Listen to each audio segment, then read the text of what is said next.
Hi friends, welcome to Chitra channel. நம்ம இப்போது dhaba style paneer masala எப்படி செய்யறதுன்னு பார்க்க போகிறோம். இதுக்கு ஒரு பேன் எடுத்துக்கோங்க. பேனில் 2 ஸ்பூன் நெய் சேர்த்துக்கோங்க. அதோடைய 1 ஸ்பூன் குக்கிங் ஆயிலும் சேர்த்துக்கோங்க.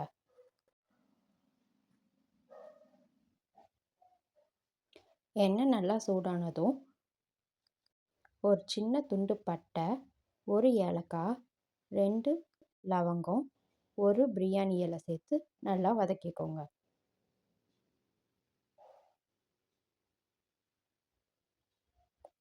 5 முந்திரி பல்லு சேர்த்துக்கோங்க.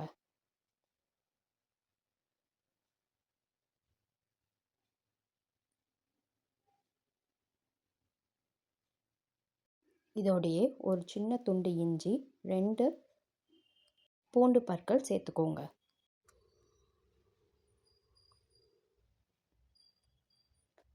ஒரு டீஸ்பூன் மிளகு சேர்த்துக்கோங்க.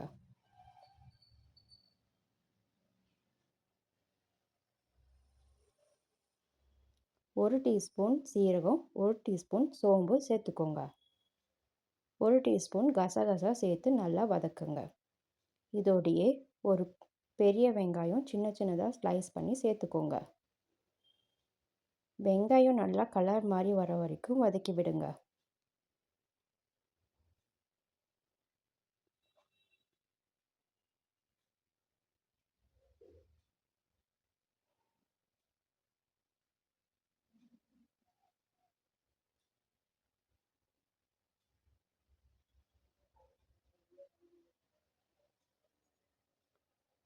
இதோடைய 2 தக்காளி சின்ன சின்னதாக கட் பண்ணி சேர்த்துக்கோங்க. எல்லாம் நல்லா வதங்கினதும் ஃப்ளேம் ஆஃப் பண்ணிவிட்டு ஆறினதும் ஒரு மிக்ஸி ஜாரில் மாற்றி அரைச்சி எடுத்துக்கோங்க. அதே பேனில் 1 ஸ்பூன் எண்ணெய் சேர்த்துக்கோங்க. அதில் 1 ஸ்பூன் சோம்பு சேர்த்துக்கோங்க. அரைச்ச விழுதை இதோட சேர்த்துக்கோங்க. கூடவே கொஞ்சம் தண்ணி சேர்த்துக்கோங்க.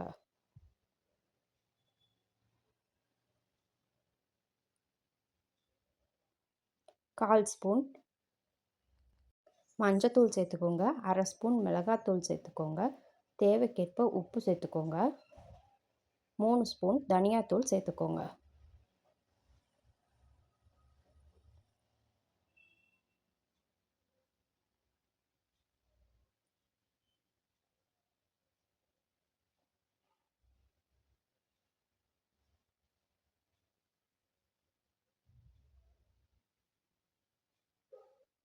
நல்லா மிக்ஸ் பண்ணி விடுங்க.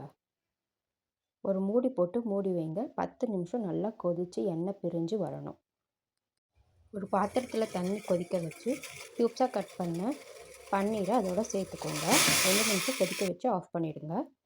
நம்ம கிரேவி கொதித்து வந்துடுச்சு. அதில் இந்த பன்னீரை சேர்த்துடுங்க. இதோடைய க்யூப்ஸாக கட் பண்ண தக்காளியும் வெங்காயமும் நான் எண்ணெயில் டாஸ் பண்ணி சேர்த்துருக்கேன். நல்லா மிக்ஸ் பண்ணி கொடுங்க. இதோடைய 1 ஸ்பூன் சர்க்கரையும் சேர்த்துக்கோங்க டேஸ்ட்டுக்காக. கடைசியாக கொத்தமல்லி இலை போட்டு இறக்கிடுங்க. தாபா ஸ்டைல் பன்னீர் கிரேவி ரெடி. இதோட இட்லியோடையும் சப்பாத்தியோடையும் சூப்பராக இருக்கும். இந்த சேனலை சப்ஸ்கிரைப் பண்ணுங்கள், லைக் பண்ணுங்கள், ஷேர் பண்ணுங்கள். தேங்க்யூ.